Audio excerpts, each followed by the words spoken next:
फिर अलग अलग, है ना, बाला साहब के डॉक्टर अंबेडकर के परिवार से, है ना, हम उनको बाला साहब ही कहते हैं, है ना, वो अंबेडकर जी जो हैं वो अपने, उनका अलग रहता है हमेशा, हमेशा वो अलग रास्ते चलते हैं, अलग रास्ता चुनते हैं और हमेशा अलग लड़ते हैं। भाई साहब, लड़के क्या पा रहे हैं ये स्थिति नहीं है।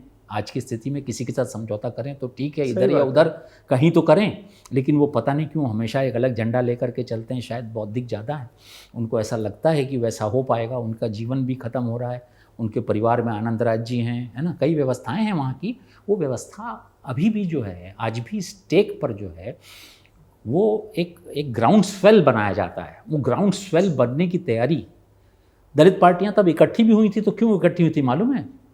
कुछ दलित युवक आमरण अनशन पे बैठ गए थे कि तुम नहीं इकट्ठे होते हम मर जाएंगे, और बिल्कुल मरने पे आ गए थे। वैसा स्थिति, मजबूरी में ऐसा ग्राउंड स्वेल बना, ऐसी गालियां पड़ी सारे दलित नेताओं को, उनको मतलब मजबूरी में, है ना, इकट्ठा आना पड़ा था। इकट्ठा आने पर ताकत हो गई। 4 दलित, उनके 4 उस पार्टी के आरपीआई एकत्रित जो बनी थी उसके 4 MP 48 में भाई साहब महाराष्ट्र में चुन के आए। भाई साहब तो ताकत बनती है, तो ताकत मुंबई में बहुत बड़ी ताकत दलित शक्ति की है। लेकिन इसीलिए कांग्रेस ने इतने बड़े चुनाव के समय एक दलित नेता को अपना मुखिया बना रखा है, वर्षाताई गायकवाड़ को। हाँ। इसी शक्ति को ध्यान में रखते हुए बना रखा है। और एकमात्र जो उन्होंने अपना MP चुन के आना था, उनकी ताकत ही नहीं रहेगी। हाँ। MP चुन के लाने की विधानसभा में उतनी ताकत ही नहीं है।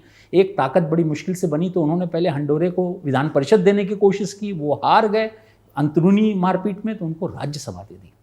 ये दोनों मुंबई के हैं भाई साहब, दोनों नेता। 2 वरिष्ठ पद जो दिए गए वो मुंबई में दलित को दिए गए। कांग्रेस की नज़र दलित पर है, उनको लग रहा है कि मुस्लिम वोट साथ देंगे, ठीक है ना, इसके बदौलत वो लड़ लेंगे। उनको ये दोनों पे भरोसा है कि दोनों इकट्ठा रहेंगे। लेकिन लोकसभा में इसका फायदा मिला उनको, लोकसभा में इसका फायदा कांग्रेस को मिला था, लेकिन क्या महानगर पालिका में भी ये फायदा मिलेगा भाई साहब? ये यहाँ तो निचले, ये ये $1 मिलियन क्वेश्चन है भाई साहब, जिसको बोलते हैं ना। ये सवाल शायद मेरे ख्याल से उद्धव जी इसका जवाब चाहते होंगे, फडणवीस जी इसका जवाब चाहते होंगे, सबको इसका जवाब है कि भाई साहब फायदा नुकसान कितना होगा, है ना। ये लड़ाई जो है वो बड़ी ऐसा है कि ये अभी टेस्टेड नहीं है ना, ये फॉर्मूला टेस्ट नहीं हुआ है अभी।